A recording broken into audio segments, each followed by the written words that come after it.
Hi friends. Today I'd like to talk to you a little more about something that is closely related to grief and loss, and it's triggers.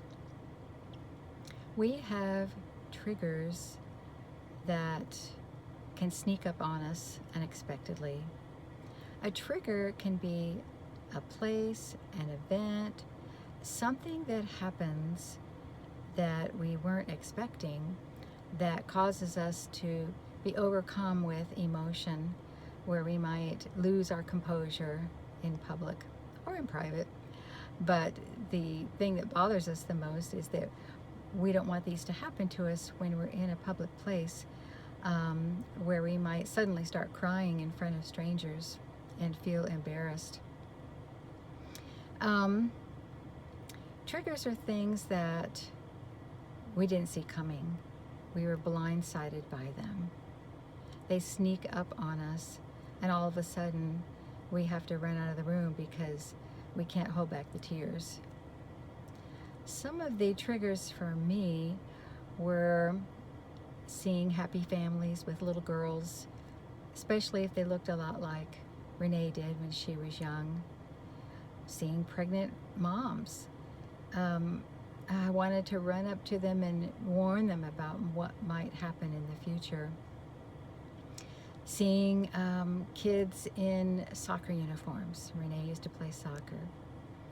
Listening to music in the grocery store, hearing a song played that Renee had really liked or that reminded me of her.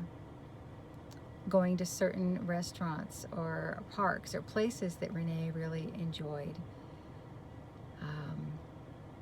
Sometimes it could also be watching certain TV programs or movies where the content would include something about addiction or being drunk or rape, or if those things were made light of in a joking way.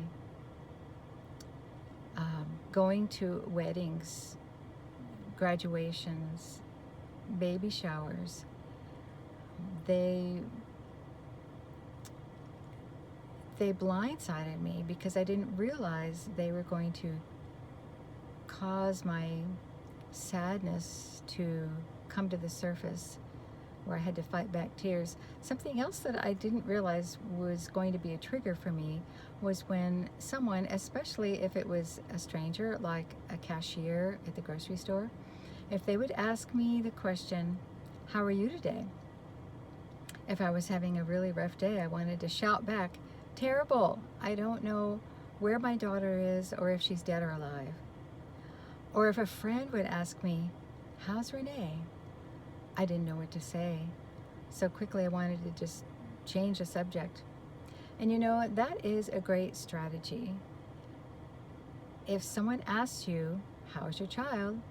you can always just say, "They're fine," and then turn it back around and say, if they have a son or daughter, how is your son? How are they doing? Or how are you? What's new with you? And if they ask a question like, what is Renee doing these days? Is she working? Is she in school? Well, I could always say, "Oh, she's doing something else right now." I don't need to lie, but I could just say, "Oh, she's doing something else these days," and then again, turn it back around. What's your child doing? What's their job, or how are they doing in school? One of the things that can help with triggers is, first of all, to realize that you have some. Begin to identify what they are, and then give yourself permission to not put yourself in those situations if you can. You can decline the invitation to a wedding shower or baby shower. You can decide not to go to that movie with friends, not to go to that particular restaurant. Trying to avoid the situations is fine if you realize you just aren't up to that emotionally. You're not ready for it. You don't think you can cope with it yet, or maybe not for a long time.